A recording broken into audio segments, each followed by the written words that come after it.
পাওয়ার প্লের নির্ধারিত 6 ওভার শেষে বাংলাদেশের সংগ্রহ ৬৬ রান 1 উইকেট হারিয়ে দারুণ ব্যাটিং করছিলেন ওপেনার পারভেজ হোসেন ইমন। তবে তার আগে আবার তানজিদ হাসান তামিম অপ্রত্যাশিত এক রান আউটে ফিরে গেছেন প্যাভিলিয়নে। দুই ব্যাটসম্যানের মধ্যে ভুল বুঝাবুঝি, আয়ারল্যান্ডের দারুণ ফিল্ডিং, তাতে তামিম হয়েছেন বলির পাঠা এবং রান আউটে 10 বলে 7 রান করে 26 রানে বাংলাদেশ হারায় নিজেদের প্রথম উইকেট। উল্লেখ্য যে এর আগে প্রথমে ব্যাটিং করতে নেমে নির্ধারিত 20 ওভারে 6 উইকেট হারিয়ে 170 রানের বিশাল লক্ষ্য দাঁড় করায় আয়ারল্যান্ড। আজকের ম্যাচেও রান পেয়েছে তারা। বাংলাদেশ কি পারবে জিততে?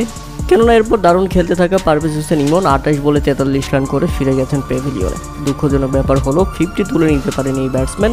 তাতে 10 ওভারের 1 বল বাকি থাকতে বাংলাদেশ হারায় দ্বিতীয় উইকেট। 86 রানে 2 উইকেটে ব্যাটিং করে তখন বাংলাদেশ।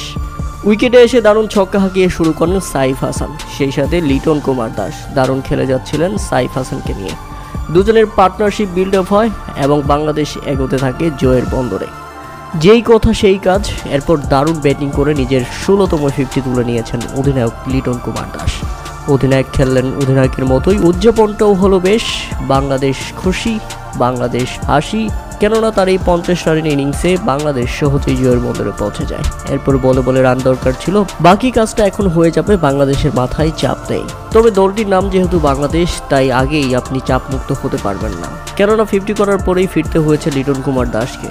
তার আগে এই ব্যাটসম্যান খেলেছেন 37 বলে 57 রানের দারুণ এক ইনিংস। উইকেটে আসেন তাওহিদ হৃদয়, সাইফ হাসানকে সঙ্গে নিয়ে শেষ পর্যন্ত কি ম্যাচটা বের করতে পারবে বাংলাদেশ? প্রশ্ন থেকেই যায়। প্রশ্নের জায়গায় প্রশ্ন থেকে গেছে। এদিকে আবার বাংলাদেশ উইকেট হারিয়ে বসেছে। ফিরে গেলেন সাইফ হাসান। সাইফ হাসান ফিরলে বাংলাদেশের তখনও প্রয়োজন ছিল 27 বলে 31 রান। 17 বলে 22 রান করে প্যাভিলিয়নে ফিরে যান সাইফ হাসান। বাংলাদেশ হারায় 140 রানের ভিতরে 4 উইকেট। এরপর শেষ 3 ওভারে বাংলাদেশের জয়ের জন্য প্রয়োজন ছিল 25 রান। এমন সময় ব্যাপকভাবে ব্যর্থ হয়েছে বাংলাদেশ। সহজ ম্যাচটাকে রীতিমতো চাপে ফেলে দিয়েছে নুরুল হাসান সোহান এবং তাওহিদ হৃদয়ের মতো ব্যাটসম্যানরা। এই দুই ব্যাটসম্যান কোনোভাবেই সুবিধা করতে পারেনি। এমন মুহূর্তে গিয়ে রান আউট হন তাওহিদ হৃদয় এবং বোল্ড আউট হয়ে ফিরে যান নুরুল হাসান সোহান। তাতে সোহান ফিরলে শেষ 12 বলে প্রয়োজন ছিল 16 রান এবং শেষ 14 বলে 10 রান। তখনও জয়ের কাণ্ডারি মোহাম্মদ সাইফুদ্দিন।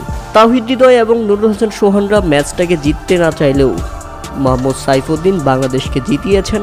বাংলাদেশকে জিতিয়ে এই মাঠ ছেড়েছেন এই ব্যাটসম্যান। দারুণ একটি ছক্কা এবং 4-এ ম্যাচটাকে বের করে নিয়ে আসেন তিনি। তাদের শেষ ওভারে বাংলাদেশের প্রয়োজন ছিল 3 রান এবং দারুণ জয় তুলে বাংলাদেশকে উপহার দেন সাইফুদ্দিন।